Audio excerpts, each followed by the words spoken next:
Often viewed through a lens of skepticism amid regulatory concern, Bitcoin maximalists suggest Cardano, with its pre-mine and prominent roles of its founding entities, could and should be categorized as a security by regulatory bodies. Given Cardano's structured development and position taken by its founding organizations, critics claim that it exhibits characteristics aligning with securities, making it vulnerable to regulatory actions and potential lawsuits. In contrast, Bitcoin is perceived as the epitome of decentralization and regulatory favor. With no official founding entity since the pseudonymous creator Satoshi Nakamoto's disappearance, Bitcoin is seen as a decentralized network immune to the same regulatory scrutiny that might befall Cardano and other cryptocurrencies. This lack of centralized control is a cornerstone of Bitcoin's security and appeal, as it reduces the risk of targeted regulatory actions and reinforces its position as a resilient, secure blockchain network. The decentralized nature of Bitcoin is often highlighted as a fundamental advantage over other cryptocurrencies, including Cardano, reinforcing its status as the preferred choice among blockchain purists and regulators alike. But is there more to this narrative? Are these Cardano criticisms conclusive? Is Bitcoin really immune to the same regulatory scrutiny? And could it be that the conversation is missing vital perspective? Welcome back to Cardano Insights and part 5 in the series, Cardano for Bitcoiners, where we analyse criticisms, misconceptions and popular narratives in the view to find valuable common ground between two hugely influential blockchain communities. In this penultimate episode, we conclude the final Cardano criticisms before heading into the series finale, where we will unpack Cardano's unique advantages. Just before we dive in, if you haven't already, be sure to catch up on the first 4 installments of this series. Sapien highly recommends for a full perspective on this big blockchain topic. All will be linked in the video description below, or you can navigate to the main Cardano Sapien YouTube page. They don't need to be viewed in chronological order, so for now, let's get straight into part 5. So today we will analyse a group of final Cardano criticisms, that being it's a security, the impact if its founding entities were to be sued, an unlimited supply of ADA, and should blockchain transaction taxation be considered theft. These arguments, despite remaining inconclusive in their determination, have been used to further support a case against the adoption of the Cardano blockchain. The truth is, lots of what we're about to discuss is still up for interpretation, undecided, and far from a foregone conclusion. Ultimately, many of the answers to these criticisms rest on how decentralized a blockchain actually is or will become, something that hopefully the perspective detailed in this video can demonstrate. Now let's begin with Cardano and fears that it will one day be categorized as security under the control of the SEC. It's well documented that the SEC currently views Bitcoin as a commodity. As a result, Bitcoin is treated similarly to other commodities like gold or oil, focusing on its use and trading rather than as an investment contract. Chairman Gary Gensler has consistently stated that Bitcoin falls under the regulatory arm of the Commodity Futures Trading Commission, or CFTC, and when it comes to the regulation in crypto, this is where you want to be. Gensler has explicitly said that Bitcoin is the only cryptocurrency he considers a commodity, distinguishing it from all other digital assets which he classifies as securities. There is, however, evidence to suggest that Gary may have an ulterior motive here. See, our friend Gary did not always have an anti-digital asset outlook. In fact, it was quite the opposite. Before his tenure at the SEC, Gensler was a professor at the Massachusetts Institute of Technology, or MIT, where he taught courses on blockchain technology and digital currencies. His academic work and public statements during this time were largely positive towards blockchain technology as a whole, highlighting its potential to revolutionize financial systems. For example, in his 2018 testimony before the US Senate, Gensler acknowledged Bitcoin and other cryptocurrencies as a catalyst for change. This background underscores a more nuanced view of digital assets, contrasting with his later regulatory stance at the SEC. Could it be that Mr. Gensler over time merely changed his stance through gaining a deeper knowledge of the entire industry, or has he been corrupted in broad daylight? Has the pressure and influence from powerful actors in the Bitcoin community somewhat manipulated his decision-making? Does he have a self-interest to further his own career and maintain his position at director level at the SEC? Does he truly stand for the financial protection of the American people, or is he just a puppet for the current administration? I'll leave it for you to draw your own conclusions here. One thing is for sure, his predatory approach toward the rest of crypto has made Gensler pretty popular amongst the Bitcoin maximalists and a villain to the rest of the industry. His stance is not to be celebrated. Gensler and largely the SEC's very public position on all other cryptocurrencies has definitely contributed to widening the divide between the Bitcoin community and the rest of the industry. The SEC's position has created uncertainty, fueled tribalism, reinforced maximalist narratives, while in turn stifling innovation, arguably slowing blockchain adoption. Remember, the crypto industry, much like society, is far easier to control if it's divided or fragmented than it would be united in a common goal to realize fair regulation that encourages the continued evolution of this technology. It's a security, they cry. That's maximalists condemning everything else but Bitcoin. When so-called libertarians and blockchain purists turn on their industry peers, driven only by market greed and self-interest, it makes for truly ugly scenes. The thought that anyone advocating for blockchain's founding principles could in the same breath not only wish but encourage tough regulatory actions or controls to be enforced over honest contributors and innovators in this space leaves a very bad taste, to say the least. As an industry, we have far more to gain by collectively working toward fair regulation. Why not stand together and push back against regulatory overreach rather than taking a tribal approach that effectively only cares for the positive regulation for the blockchain you are invested in? Although I'd argue that a truly decentralized blockchain is more of a problem for the regulators than the other way round, it can't be denied that positive regulation as a whole will have massive benefits in terms of further adoption, growth, technological advancements, and consumer protection in this industry. Regulation of crypto is a serious topic. It requires adults in the room and an objective approach because billions of dollars are at stake if governments get it wrong. As we have seen with cases like Switzerland, who successfully created a hyper-friendly environment for blockchain projects through their well-defined regulations, which provide certainty and stability for companies operating in the space. This clarity continues to attract crypto startups and has enabled Switzerland to become a global hub for blockchain technology. Without regulatory clarity, crypto projects and startups in blockchain have and will continue to move to operate in jurisdictions that take a more favourable approach. Arguably, the US has so far failed in this area and risks losing its competitive edge in the digital era if it fails to create a more supportive environment. This is a growing narrative that's beginning to pick up steam, and the signs are there that it's starting to get through.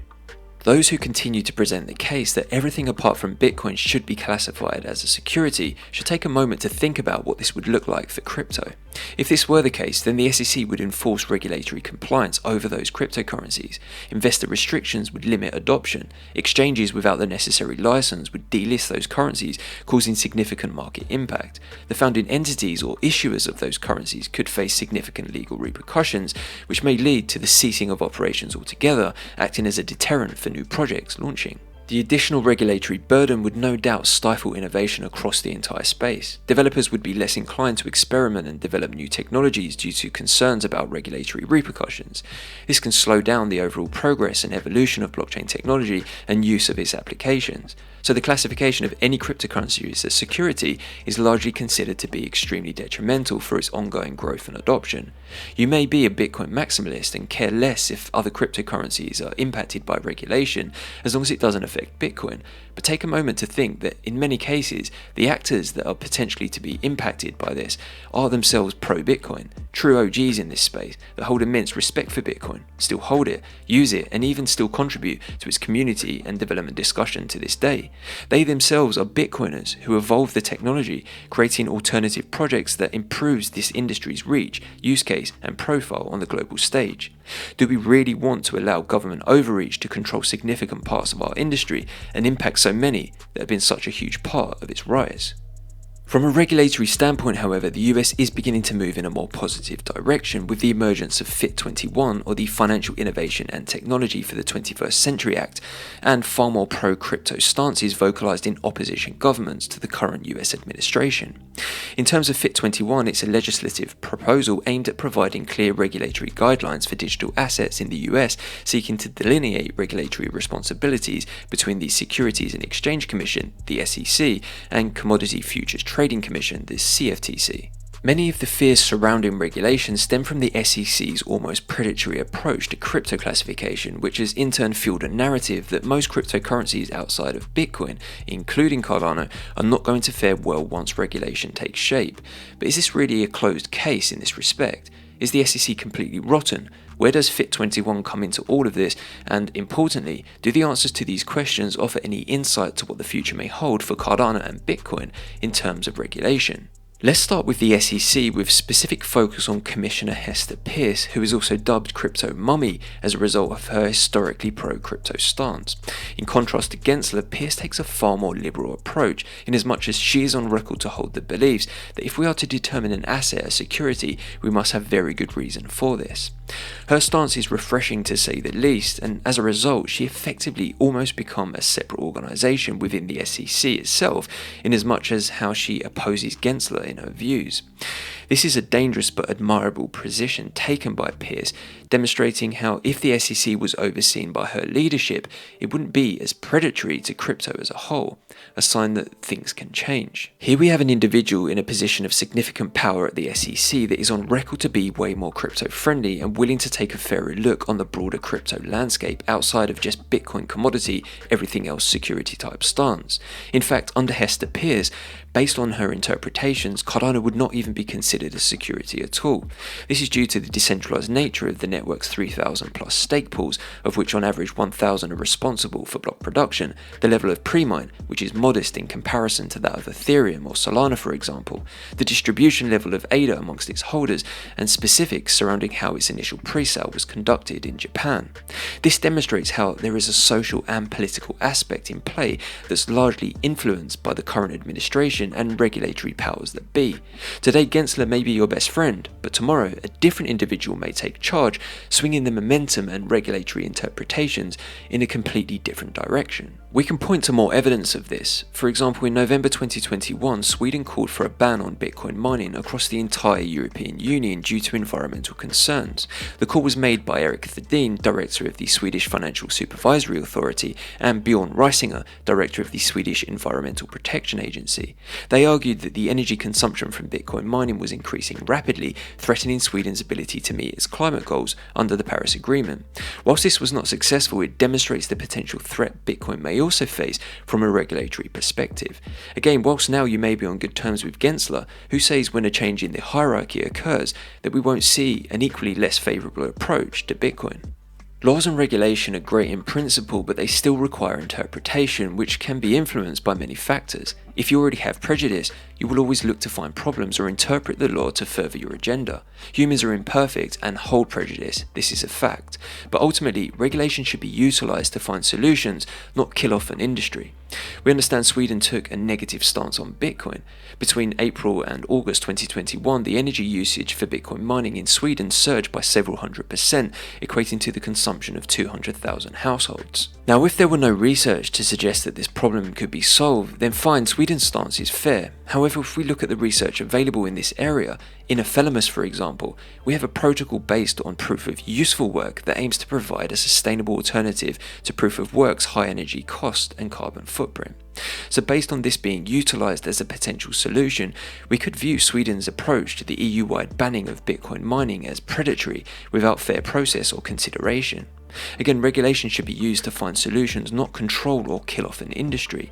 If governments were again to turn on Bitcoin in this respect, research like Overreach could be used to solve the issues and appease the regulators. This again points to the fact that as an industry, we can solve regulatory issues or concerns and are best placed to do so by uniting, tackling them head on as a collective. It's fair to say that we can show examples both ways. Bitcoin too is not immune to regulatory overreach.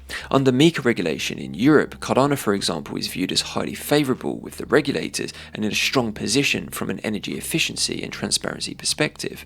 By developing MiCA compliant sustainability indicators, the Cardano Foundation wants to both ensure adherence to the up-and-coming EU regulations and set a benchmark for the crypto industry. Here in a Cointelegraph article, who are historically not the most Cardano friendly or at least consistent with its accuracy when it comes to communicating Cardano developments, cites Cardano under MiCA compliance to be 6 months ahead of the curve in this respect. Regulation is massively impacted by government stances. Today you are fined, tomorrow you are banned. Again, imagine there is a new government administration in the US, which by all accounts is highly probable at the next election, that took very seriously the energy consumption argument in blockchain and sided with Sweden's stance, proof of work being inferior and proof of stake being the future. Think about how this could impact Bitcoin, adoption, and its mining operations in the US. What's clear is that in the US a trend is emerging. We have many examples where the SEC is losing cases in court due to their negative interpretation of security laws. For example, the Senate's decision to repeal the SEC's Staff Accounting Bulletin, or SAB 121. This repeal marked a significant moment in the ongoing tug-of-war over crypto regulation, with lawmakers and industry advocates pushing back against what was seen as overreaching measures by the SEC under Gary Gensler's leadership. Proponents of the repeal argued that it will pave the way for more balanced and innovation-friendly crypto regulation moving forward. However, despite this legislative victory, President Biden successfully and very predictably vetoed the resolution. Again, this points to the fact that crypto regulation is complicated and majorly impacted by individual social and political stances. One thing's clear, a combination of the current US administration's handling of crypto regulation and fact that the SEC are losing numerous court cases demonstrates that the industry is not convinced they have the ultimate interpretation of the laws, but rather a pessimistic or predatory one. But when it comes to the conversation of whether or not it's a security or commodity, it's FIT21 that's made significant progress in the US legislative process, marking a pivotal moment for crypto regulation. The bill was passed by the US House of Representatives on May 22, 2024, with bipartisan support garnering a vote of 279 to 136. FIT21 aims to create a clear regulatory framework for digital assets, delineating the roles of the SEC and CFTC. Under FIT21, digital assets are categorized into three main groups: restricted digital assets that are similar to securities, digital commodities, and permitted payment stablecoins. The Act delegates regulatory authority over digital commodities to the CFTC, while the SEC is responsible for regulating restricted digital assets with specific criteria to assess decentralization and functionality of the underlying blockchain systems. Evidently, FIT21 takes a far more serious approach than Bitcoin is a commodity and everything else is a security. FIT21 will comprehensively evaluate a cryptocurrency's functional characteristics like its use cases, utility, and the level of decentralization. It will assess its economic reality, analyzing how the asset is marketed, sold, and used in practice.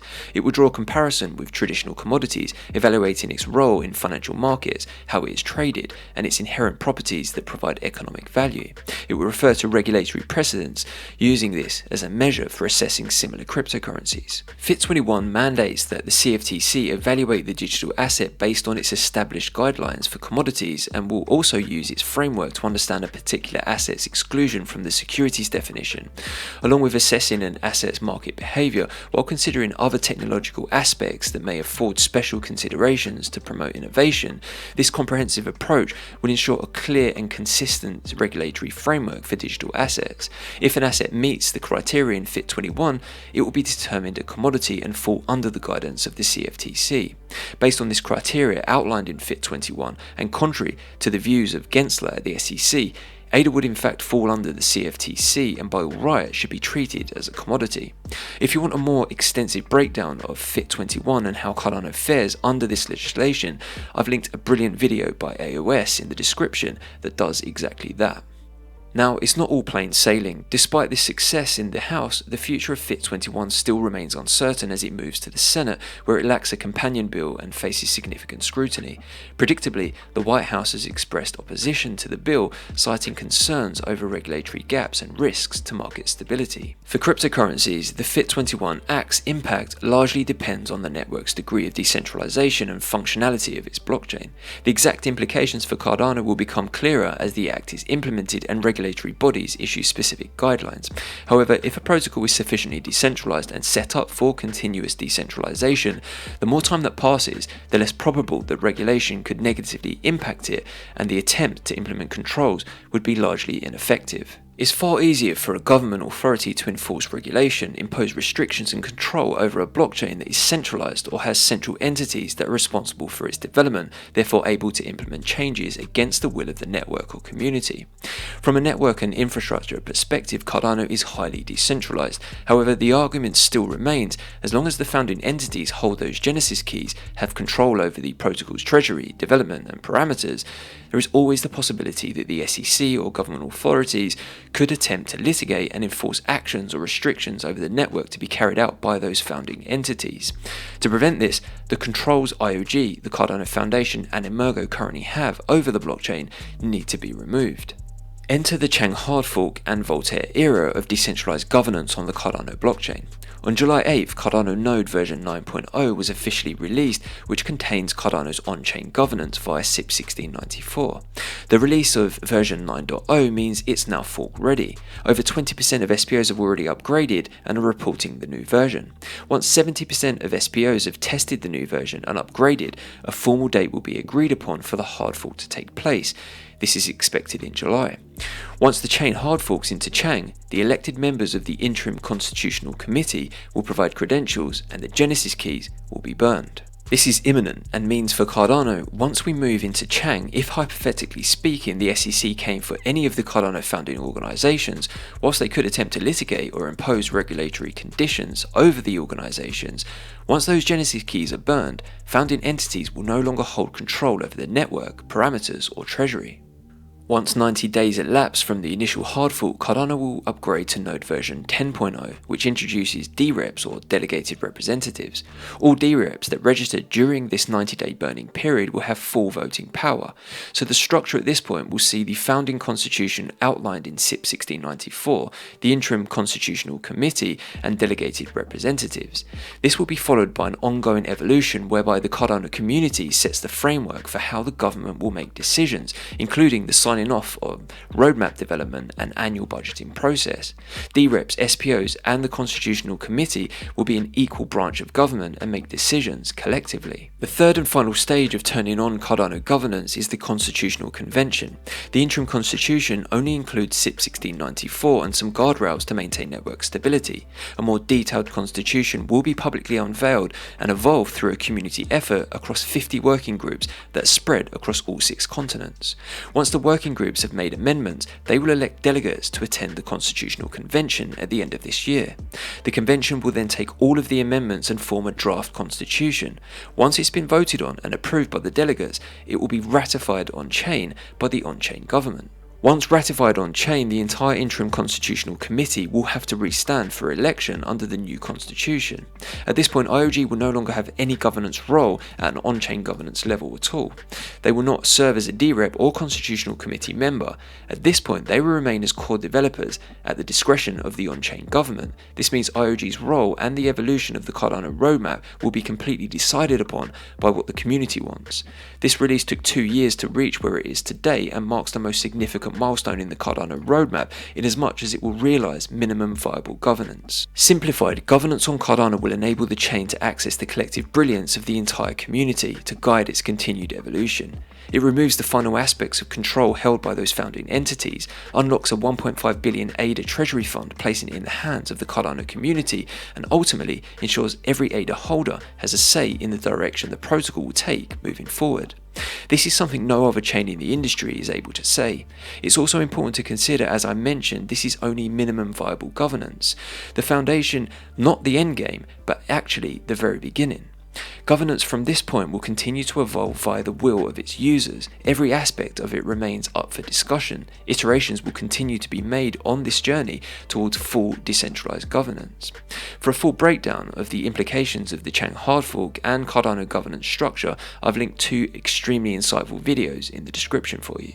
But back to regulation or enforcement, once those Genesis keys are burned and Cardano's on-chain governance is turned on, any case to sue the founding organizations or go after them in an attempt to impose controls or changes over the chain would be thrown out because those entities will no longer have the power to implement the controls intended. Again, the more decentralized you become, the less compelling a case would be to successfully sue the founding entities due to the preposterous nature of trying to sue a decentralized network.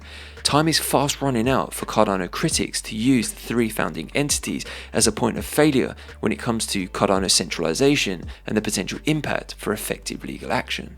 Now, if we are to put governance, Chang, and decentralization to one side, contingency plans and a very well thought out structure is already in place if a founding organization of Cardano was to face litigation.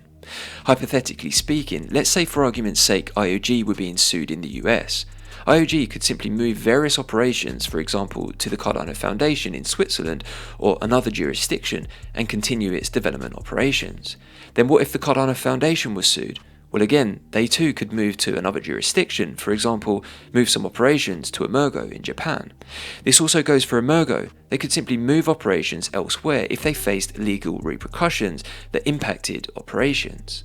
With this in mind, whilst founding entities introduce elements of centralization, Cardano's initial tripartite structure that splits roles, expertise, and operations across 3 entities in 3 separate jurisdictions also acts as a contingency plan should any one of those entities face legal action that disrupts its ability to operate. But it goes far beyond those 3 founding entities. Cardano has as an ecosystem matured tremendously from a development standpoint. It's not only IOG, the foundation, or Emergo contributing to the protocol's advancements. We now have separate organizations across the world with the skills and expertise actively contributing and responsible for key infrastructure development.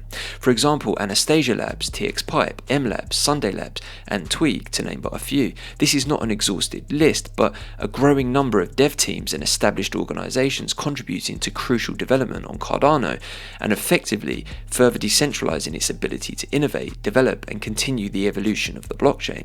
This is not so much a contingency plan in as much as they are already responsible for delivering significant improvements in dev tooling, coding languages, infrastructure, dApp deployments, and improvement proposals.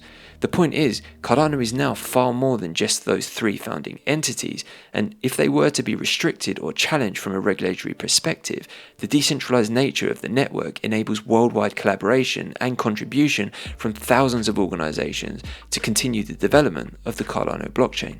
As discussed throughout this series, we also see many examples where IOG themselves are forking their own company and outsourcing elements of its development to alternative companies, further decentralizing their operations. The Cardano Foundation is also responsible for outsourcing elements of its operation, and this is a very conscious, deliberate strategy in terms of contingency plans.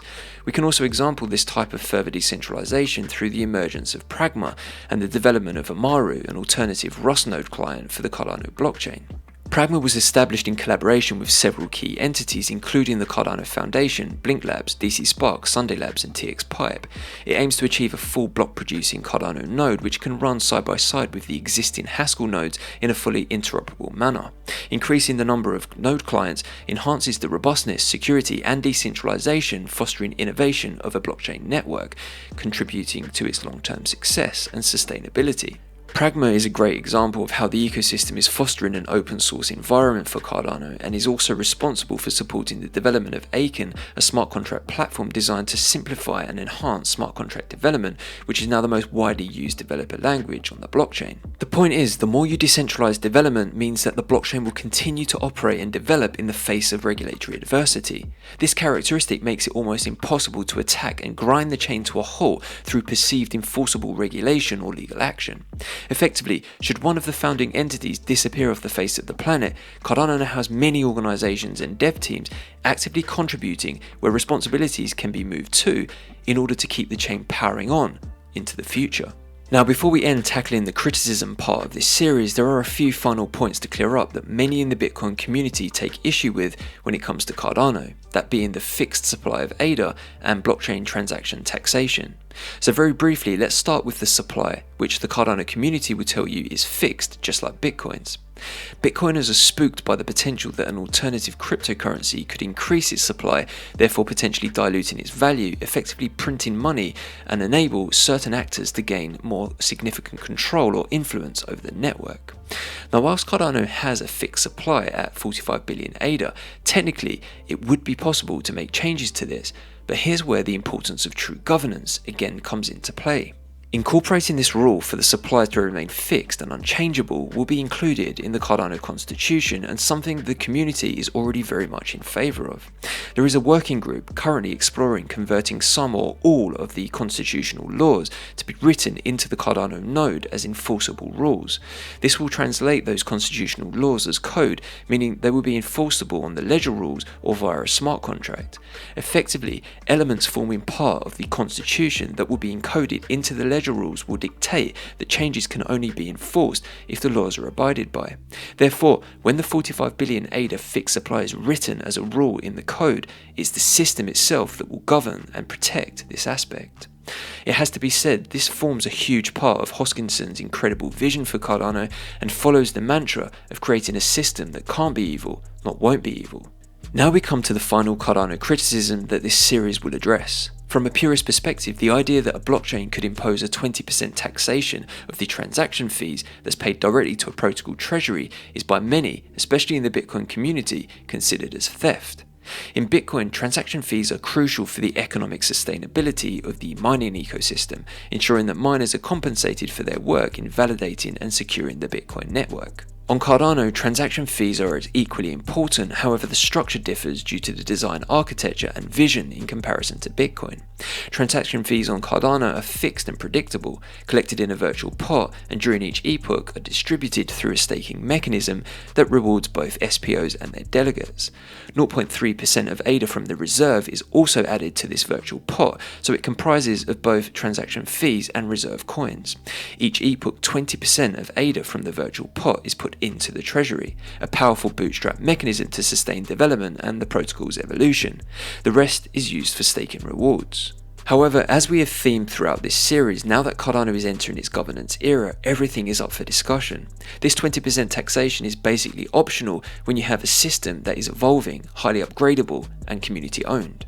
This taxation could as easily be abolished altogether or adjusted based on the community's preference.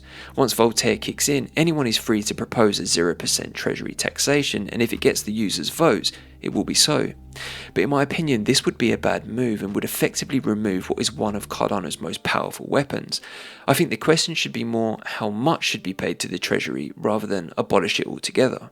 From a Cardano community perspective, I think the treasury is viewed in an extremely positive light. Considering VCs at large do not choose Cardano when it comes to their investment strategies, you can think of the Cardano treasury as its ecosystem's decentralized VC, currently sitting at 1.5 billion ADA. Once this is unlocked via Voltaire and truly placed in its community's hands, the scope in terms of how this can be utilized is staggering.